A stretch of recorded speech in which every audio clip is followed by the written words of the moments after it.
Magandang gabi po, Luzon, Visayas at Mindanao. Naihain na ng Senate Impeachment Court ang subpoena sa Chief of Staff ng Office of the Vice President na si Attorney Zuleika Lopez. Isa po siya sa mga witness na ipinatatawag ng prosekusyon sa pagpapatuloy ng impeachment trial ni Vice President Sara Duterte sa susunod na linggo. Ipapakontempt umano si Lopez kung hindi susunod sa subpoena. Pero maikling tugon niya nang tanungin kung pupunta, maghanda sa bagyong Inday.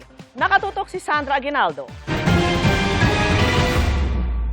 Nobody can just come in here and demand to transfer me in the middle of the night. I have my right. Isang araw matapos ipalabas sa impeachment trial ni Vice President Sara Duterte ang video ng umiiyak niyang Chief of Staff nung nakadetene ito sa kamera, dumating kanina sa Senado si Attorney Zuleika Lopez para makipagpulong sa Senate Secretary na nagsisilbing clerk of the impeachment court.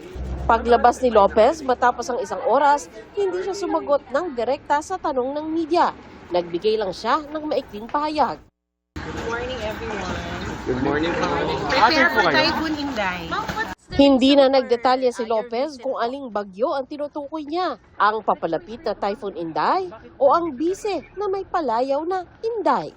Hindi pinalampas ng prosecution ang sinabi ni Lopez. Mag-ready lang tayo. Para sa bagyo ha, hindi dun sa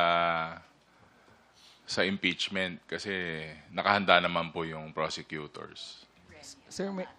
Matagal na nakahanda. Isa si Lopez sa tatlong witness na pinatatawag ng prosecution sa pagpapatuloy ng impeachment trial sa susunod na linggo. Pero ayon sa Senate Secretary, hindi ito ang pakay ng aid ng bise. Ang pulong tungkol lang daw sa mga bagay na inaayos para sa defense team ng bise. Purely administrative, like ilan daw ba ang guest na pwede lang, ilang seats ang pwede ma-allocate ng Senate sa guest ng defense. Doon sa holding area, can they bring in their own equipment? Of course. They asked if they can bring in a refrigerator, a coffee maker. Sabi ko, yes. And then whether they can engage their own caterer. So, yes. So, yun lang naman. Napag-usapan rin daw ang security arrangement sakaling bumisita uli si Duterte sa Senado, gaya ng ginawa niya nitong Martes nang makipag-meeting sa kanyang mga abogado. Sabi ko, we're always ready to coordinate. No? In fact, I had the Sergeant at Arms with me in the meeting. I had also the head of our protocol. Sabi ni impeachment court spokesperson Attorney Reggie Tonggol na iserve na ang subpoena kay Lopez. Doon matatagpuan ang mga katagang fail not.